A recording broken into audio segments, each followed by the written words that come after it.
Hello everyone, welcome to Students Point. This is 20th of June and today we have to see 10 selected questions. Each question has lot many information, so be attentive and be focused till the end. And if you are finding my videos useful, don't forget to like the video and share the video with your friends and loved ones. Also subscribe to this channel Students Point and press the bell icon so that you receive the notification of all the latest updates and never miss any opportunity to learn and grow every day with this channel. Let's begin, but first you have to answer this question in the comment section. The question is, United Nations Conference on Trade and Development is headquartered at? These are the options. Read the options carefully and then answer it in the comment. Let's begin. The first question now. Kodu Manal excavation has been found from? So Kodu Manal excavation has recently been found from Tamil Nadu. So here C is the right answer. And this Kodu Manal excavation of 10 pots and bowls placed outside the 3 chambered burial sites has been excavated, and Kodu Manal is a village located in Erode district in Tamil Nadu. It is located on northern bank of Noyal river, which is a tributary of Kaveri river. And it was once a flourishing ancient trade city known as Kodu Manan, as inscribed in Patti Thiruputhu of Sangam literature. Next question now. International Day for Elimination of Sexual Violence in Conflict 2020 is observed on? So this day is observed on 19th of June. So here B is the right answer. On 19th of June 2015, United Nations General Assembly proclaimed 19th of June of each year as International Day for Elimination of Sexual Violence in Conflict. So this year marks the 6th edition of this day, and the date was chosen to commemorate the adoption of 19th June in 2008 of Security Council Resolution 1820, in which the Council condemned the sexual violence as a tactic of war and impediment to peace building. The next question now. Navrakshak in news recently is a or an? So Navrakshak, which was in news, is a PPE, that is personal protective equipment. So here B is the right answer. And the manufacturer of this Navrakshak personal protective equipment has been developed at Innovation Cell of Institute of Naval Medicine of INHS Ashwini Hospital based in Mumbai. And recently, National Research Development Corporation, which works under Ministry of Science, has licensed manufacturing of this know-how of PPE suit, which is named as Navrakshak, to 5 micro, small and medium enterprises clients. These 5 MSMEs will make this Navrakshak PPE to meet the ongoing countrywide demand for PPE kits. Next question now. Consider the following statements about India's refining capacity of crude oil. This question is very important, so everyone be attentive. India's current refining capacity is 249.9 million tons per annum, that is per year. This statement is correct, and this capacity to refine 249.9 million tons per annum exceeds the domestic consumption of petroleum products, which was 213.7 million tons in previous fiscal year. This statement is also correct. So here both of the statements are correct, so C is the right answer.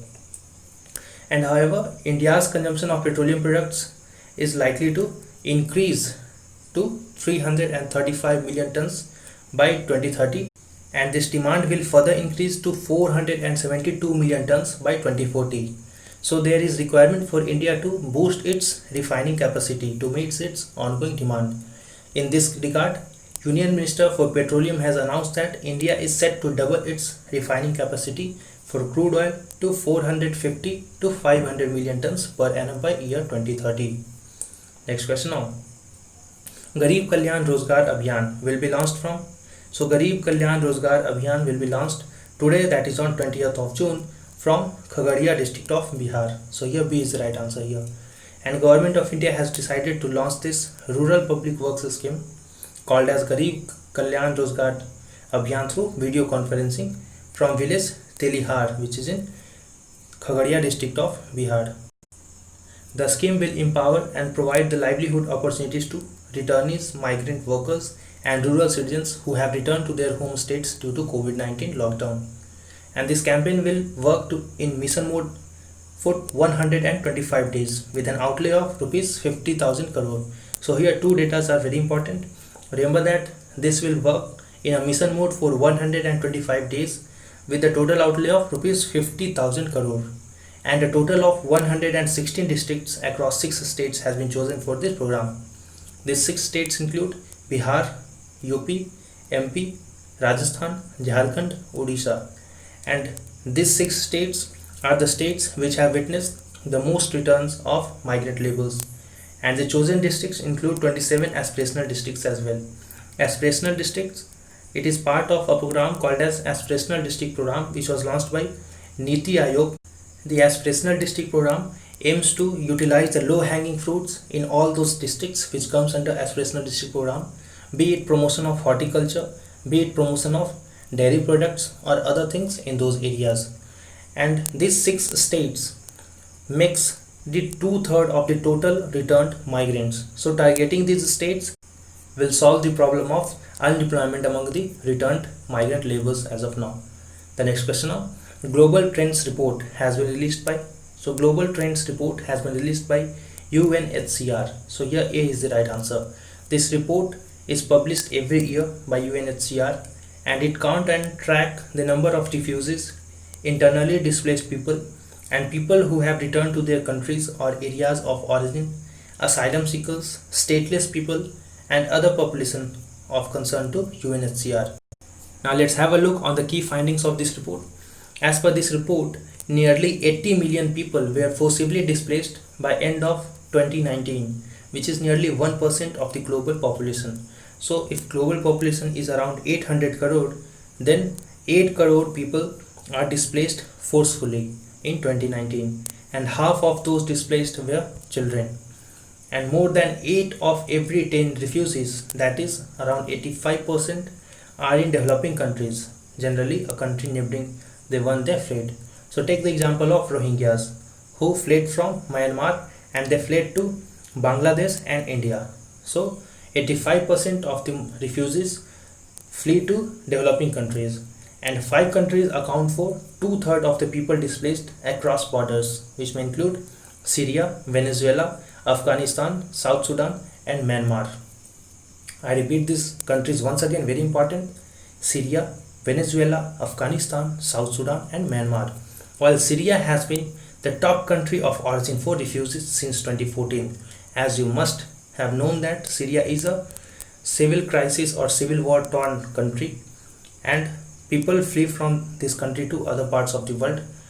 Since then, or since 2014, Syria has been the country where the most number of people flee to other countries. And persecution, conflicts, violence, human rights violation, or even seriously disturbing public order were the main reasons behind the forced displacement. The next question now. Consider the following statements about UNHCR, or United Nations High Commissioner for Refugees. Let's see. It is a UN refugee agency and a global organization dedicated to saving lives, protecting the rights and building a better future for refugees, forcibly displaced communities, and stateless people. This statement is correct. It is an agency under United Nations, and it works to save lives, protect human rights, build a better future for refugees and those who are forcibly displaced communities and those who are stateless.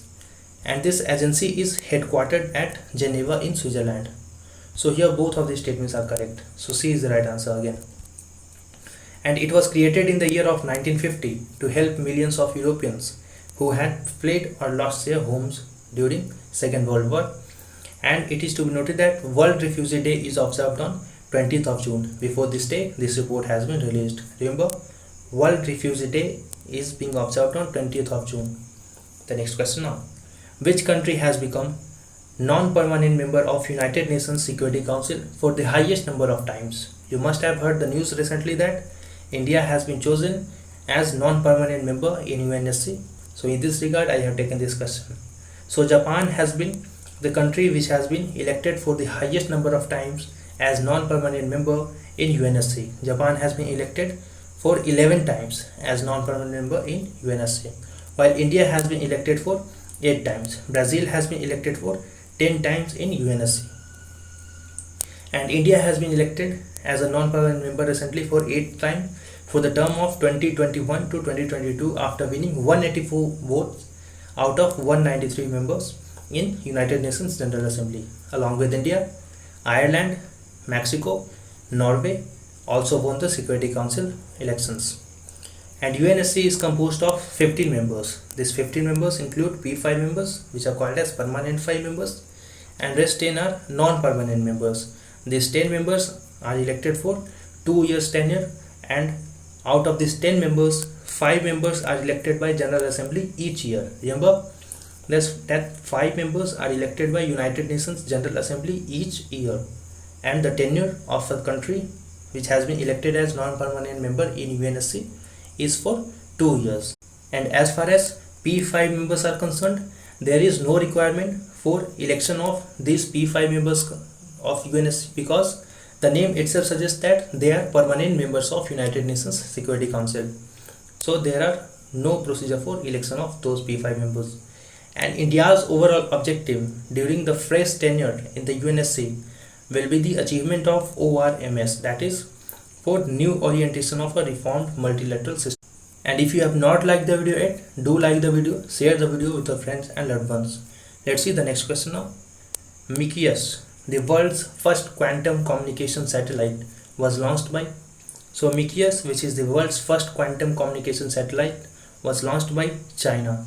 So here D is the right answer. And this was launched by China in the year of 2016. And recently this satellite was in use because it has sent light particles to Earth to establish the world's most secure communication link. This satellite will help to establish encrypted communication link. Next question now. Satyabhama portal is related to. So Satyabhama portal is related to mining. So here B is the right answer. It has been launched recently by Ministry of Mines and Coal, Prahlad Joshi, and Satyabhama stands for Science and Technology Yojana for Atmanirbhar Bharat in mining advancement. I repeat it once again. Science and Technology Yojana for Atmanirbhar Bharat in mining advancement. And it is being also integrated with Niti Aayog's portal NGO Darpan. NGO Darpan, which provides a platform for interaction between NGOs and government agencies. And this portal will allow researchers to submit their reports electronically. Earlier they had to submit reports physically, but now through this portal they can submit the reports electronically. It will also help in the management of grants or funds for various projects by both the officials and for researchers and scientists. So I hope you find the video useful. Share the video and like the video. Subscribe to the channel, press the bell icon, wait for the upcoming video. Until then, stay at your home, stay safe, and thanks a lot.